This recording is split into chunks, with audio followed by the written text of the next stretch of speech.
Assalamualaikum warahmatullahi wabarakatuh. Pemirsa, dikisahkan seorang pria yang sangat miskin mempunyai kebiasaan mencuri untuk mencukupi kebutuhannya. Bukan motor, mobil, uang, perhiasan, atau barang lainnya yang ia curi. Tetapi pria miskin itu mencari nafkah dengan mencuri kain kafan orang yang baru meninggal. Hari itu ia mengincar makam seorang ulama yang belum lama dikubur. Ia berharap kain kafan yang dipakai membungkus jasad sang ulama adalah kain kafan terbaik, rangkap 3. Di tengah malam, pria itu membongkar makam tersebut.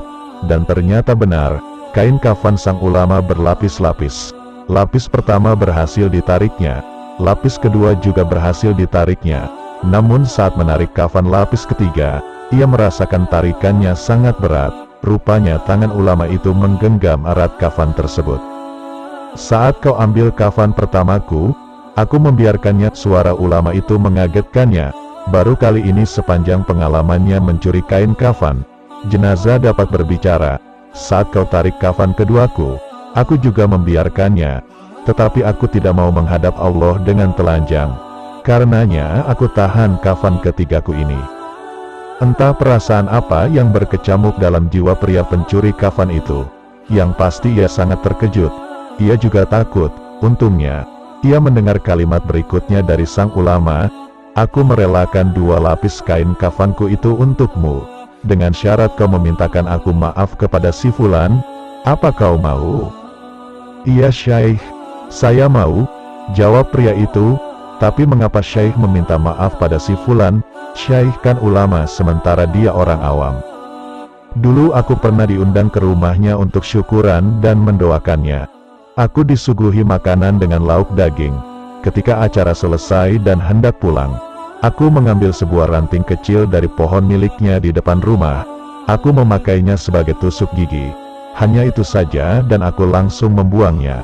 Tusuk gigi itulah yang kini membuatku tidak merasakan nikmat di alam barzah meskipun aku banyak ibadah. Kamu tahu, sekarang gigi yang dulu ku bersihkan dengan ranting kecil itu sekarang berubah menjadi bara api," kata sang ulama sambil menunjukkan giginya. "Mintakan kepada si Fulan agar ia menghalalkan ranting tusuk gigi itu. Sampaikan permintaan maafku kepadanya."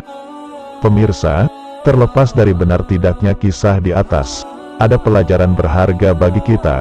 Barang apapun yang tidak halal bagi kita, ia akan dimintai pertanggungjawaban oleh Allah Subhanahu wa Ta'ala. Apapun milik orang lain yang kita ambil tanpa hak, ia bisa menjadi penyebab siksa di alam barzah bahkan di akhirat, dan menyeret kita masuk neraka. Kalau sebatang ranting kecil sebesar tusuk gigi saja bisa membuat gigi berubah jadi bara api, coba pikirkan, bagaimana jika yang kita ambil tanpa hak itu, senilai sebatang pohon, sebesar rumah dan lebih besar lagi. Iya, kalau kita mengambil barang tanpa hak hanya dari satu orang dan ditakdirkan Allah bisa meminta maaf melalui perantara orang lain sewaktu kita di alam barzah seperti kisah tadi. Karena syarat taubat dari dosa terhadap sesama, hablum minanas, salah satunya adalah meminta halal atau keikhlasan orang yang kita sakiti atau haknya orang yang kita zolimi. Kita hampir tak mungkin hidup lagi setelah dimakamkan di perut bumi. Lantas bagaimana jika yang kita ambil adalah harta milik orang banyak? Semoga ada hikmah dari kisah ini. Wassalamualaikum warahmatullahi wabarakatuh.